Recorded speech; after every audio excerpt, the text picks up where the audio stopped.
Mainers keep growing their wealth in their homes.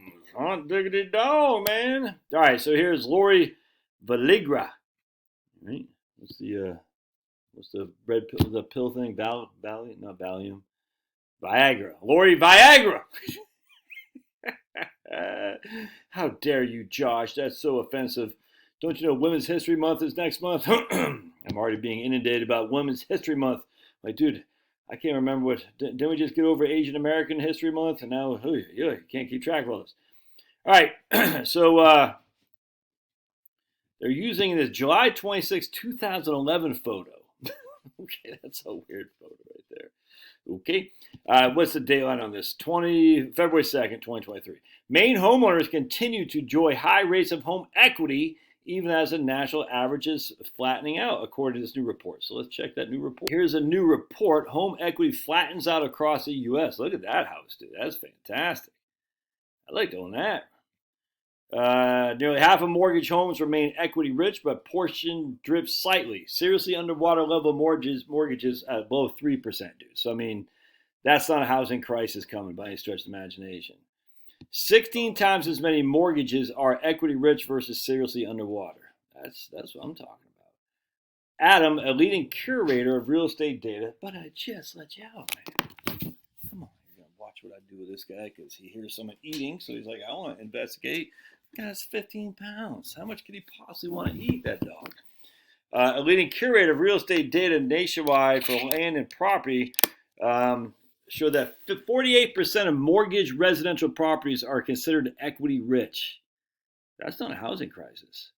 Meaning the combined estimated amount of loan balances secured by those properties was no more than 50% of their. So they have high or low loan to values, below 50%. So if you have a $100,000 house and you got a mortgage of only $40,000 outstanding, you have you're equity rich. I guess, yeah, that's a good place to be. Tons of equity, tons of freaking equity. The proportion of mortgage homes declined slightly from 48.5, and now it's just 48%, but still up from 41.9 in the fourth quarter of 2021. The report found the portion of equity-rich mortgage payers went down from the third to fourth quarter of 2022. Okay. Let's see what we got. Portion of equity-rich mortgages changed mostly by small amounts in different states. Looks like in the West, Idaho fell from 66% mortgage equity-rich to 61. So that's a pretty significant drop, 10%.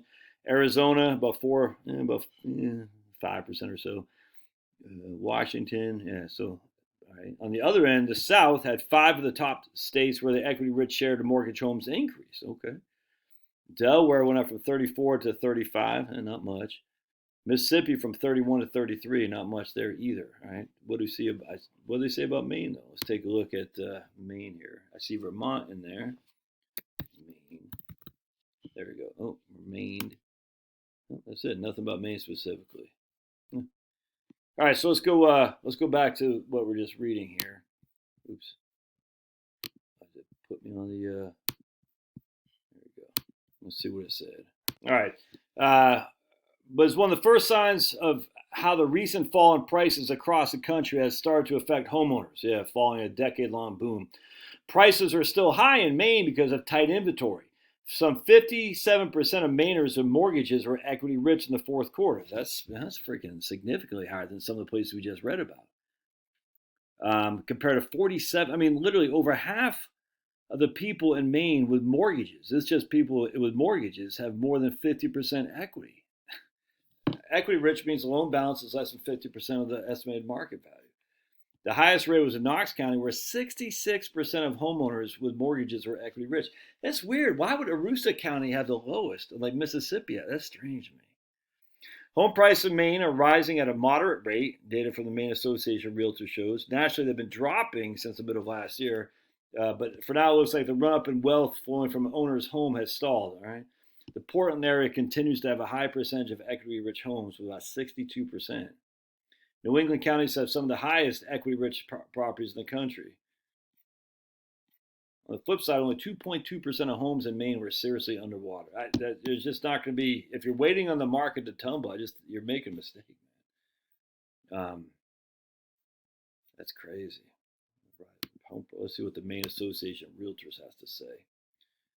December home sales continued downward trend while prices continued to rise.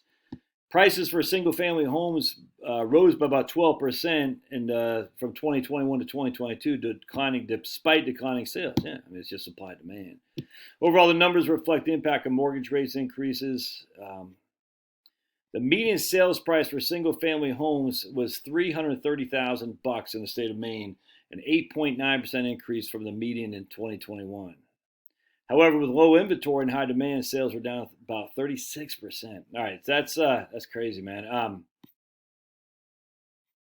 I don't know if you're getting ready to retire, why you would not at least consider taking a freaking reverse mortgage. It makes no sense to me. And here's a state of our journalism. Cat, puppy, and staying active in the Maine outdoors. I got nothing wrong with that, but you know, like kids. And this is our journalists, our single women. That's the state of journalism today. That's not reflective of society as a whole. That's just a fact. Anyway, there you go. So if you're not if you're waiting for a market to crash in Maine, a real estate market to crash in Maine, you're going to be waiting a long time. That's all there is to it. All right, love your thoughts. We'll see you.